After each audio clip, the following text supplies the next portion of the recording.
Jonathan Betts is in Miami with more. Jonathan. Well, John, just a few months ago, authorities here in South Florida had never even heard of Flocka, and now it's one of the biggest threats they face. On patrol in South Florida, Hey, where you guys at? On the bicycle acting erratically. And within minutes, the calls come in.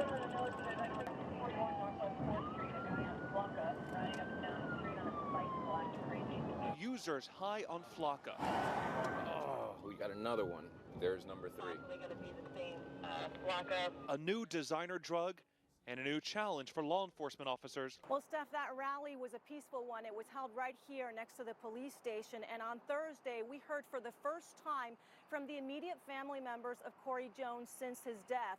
And they tell us they have more questions than answers. They're leaning on a community here to support them during this difficult time. Those chants coming from hundreds who gathered at a rally Thursday for Corey Jones. The 31-year-old drummer was fatally shot by a plainclothes officer early Sunday morning after his car broke down on the side of the road. Outside the Parliament building, those passions boiled over. Molotov cocktails hurled at the Greek Parliament as demonstrators protest bailout terms more punishing than those voters here overwhelmingly rejected just a week and a half ago. Things could have turned out much worse for Mexico, but there's been quite a bit of damage. And obviously, judging by what we can see behind you, there's a lot of water, a lot of flooding. Yeah, actually, I think a lot of people woke up this morning very relieved that the damage was not worse, especially considering the size and the power of this hurricane as it made landfall yesterday evening. Still, whoever expected to see this, a U.S. Secretary of State walking the cobblestones of historic Old Havana, the two nations the closest they've been in most of our lifetimes. And U.S. Secretary of State John Kerry did have a very busy day. You mentioned the cobblestones. He ended up showing up right here on the Plaza de San Francisco.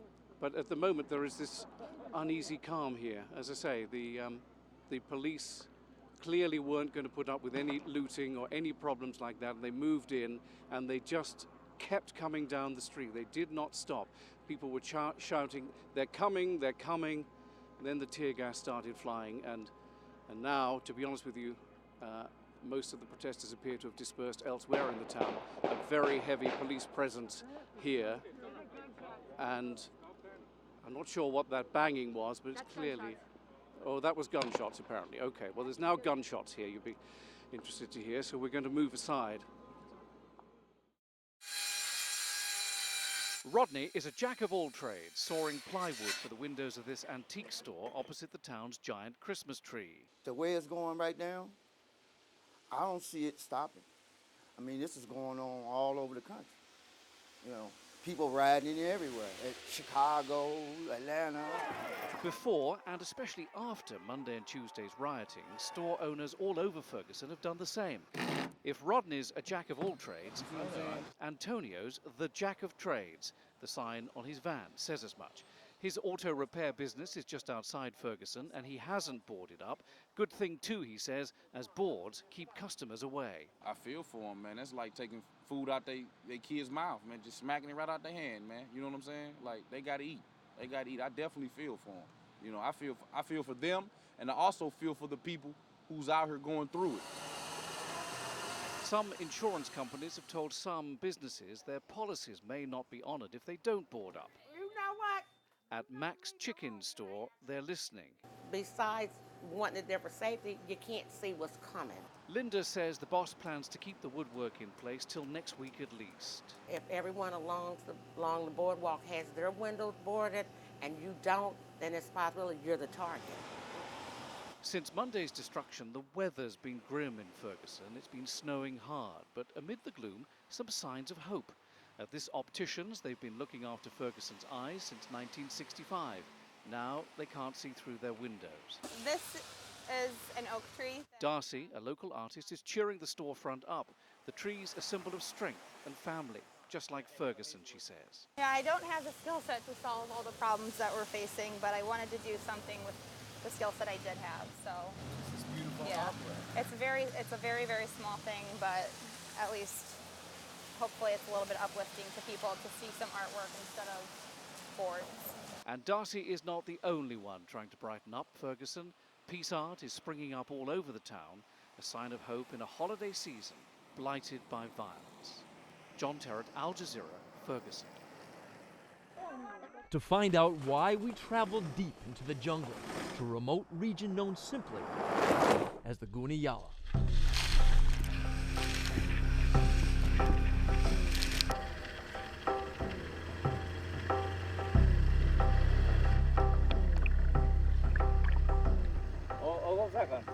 So we're heading upriver right now to this indigenous village called Kangandi, and this is really the only way to get there. You can see basically right next to me here how thick this rainforest is. It just comes right up to the riverbank.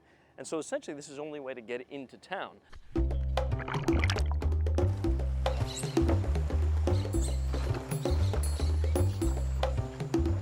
Hola. ¿A dónde vamos?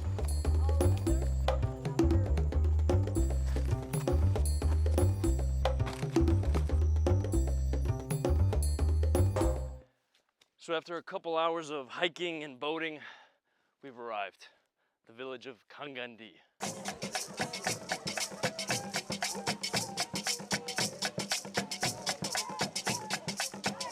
The journey here is like a step back in time to a place where people still live like their ancestors. Paints and beads, all made of jungle fruits and plants. Huts are covered with palm fronds and drinking water comes from the river. The climate here is changing. Water gets higher, forcing the Guna to look for new homes. Just a 3-hour boat ride from here on a small group of islands off Panama's northern coast, authorities are making plans to relocate thousands of local residents. Worldwide sea levels are rising by more than 3 millimeters every year. As low-lying communities, like these islands where the Guna also live, are slowly being swallowed up. How y'all doing? Rain or shine, Robert Kraft runs 8 miles up and down Miami Beach every day.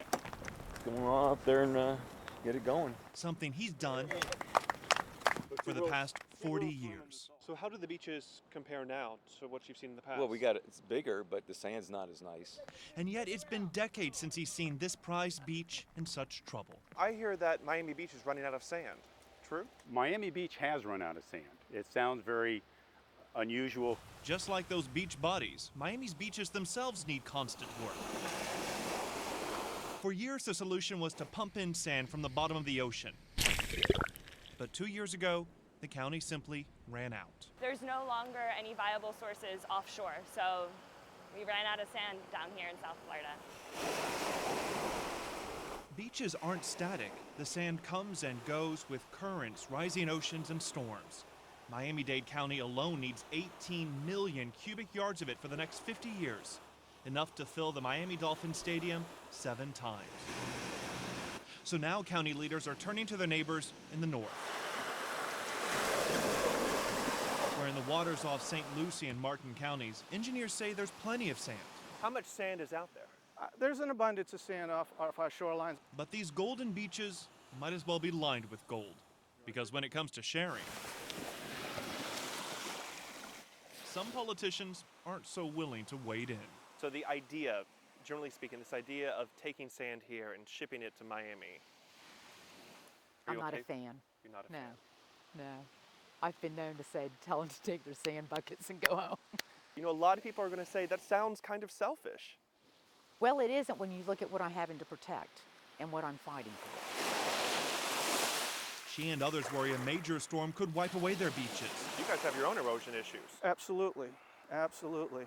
And leaders aren't convinced St. Lucie County has enough sand to go around.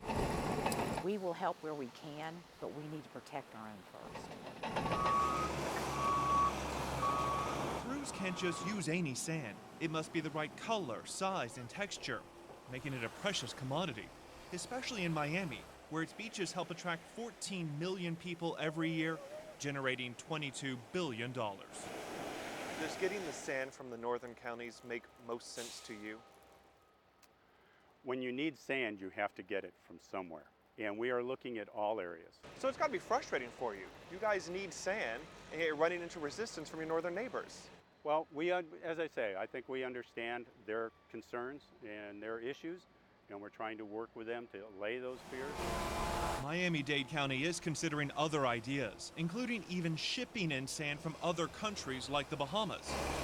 In fact, one Florida county was so desperate for sand, it even considered using recycled glass on its beaches, but decided that was just too expensive. Also, the federal government is studying options that could please everyone. As officials look to the future, in the summer he glows in the light. Some like Robert Kraft can't help but remember the past, before crews started pumping in sand from the seabed. When back in the early 1970s, Miami Beach looked nothing like it does today. I used to have to run through the pool deck. Some of the hotels, you just couldn't get by. It was like no beach at all. So you remember a time when there was no beach on Miami Beach? Pretty much, or very little beach. Few expect that to happen again. Either way, Kraft will keep running. His routine hasn't changed. See on the way back. Even if his beach has. Jonathan Betts, Al Jazeera, Miami.